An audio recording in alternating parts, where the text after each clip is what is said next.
Our companies are investing aggressively now because they see enormous opportunities, whether it's in the genomic space, the robotic space, energy storage, artificial intelligence, blockchain technology.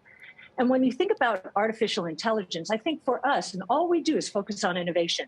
The biggest surprise to us in the last 3 years is the amazing set of breakthroughs in artificial intelligence. We've got AI costs. We've got AI moving more than twice as fast as Moore's law. Costs dropping 60% per year if you account for both the hardware and the software. When you get the cost of something dropping that much and to levels that are much more accessible and affordable, you're going to have an explosion in creativity. And that's what's happening. What has happened to our world, our traditional financial world, is intense risk aversion caused by, first, the tech and telecom bust in the early 2000s, and then even more so after 08, 09. And what does risk aversion mean in the traditional world? Risk aversion means get close to your benchmark sensitivity. So we have, I think, one of the most massive misallocations of capital in the history of mankind. You have investors investing in the past. Benchmarks are where they are, and especially the largest companies and stocks in the benchmarks are where they are because of past successes. If we're right, those are the companies that are going to be disrupted.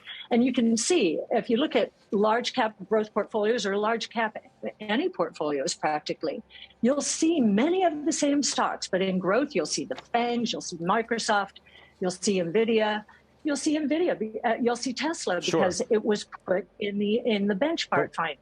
The only one we overlap with is Tesla. Why such a reticence, though, to concede that some of these stocks that have suffered dramatic declines will never come back to the level at which they once were?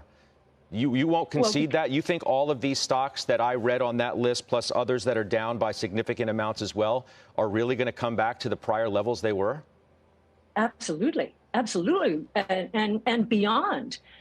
You'll notice what we do during risk-off periods. And this one has been particularly long, 1 year, which has taken our stocks into bargain basement pricing, I'll say again. But the names you read have migrated into our top 10 because we have concentrated our holdings towards our highest conviction names. And most of the names you read are in our top 10. I think many of them are platform companies. Many of them are going to harness artificial intelligence in a way that others cannot. I mean, Tesla has been the best case in point, and I think we have a lot of Tesla-like stocks in our portfolio. We're really looking for companies that are going to use artificial intelligence and create competitive advantages that no one will be able to catch.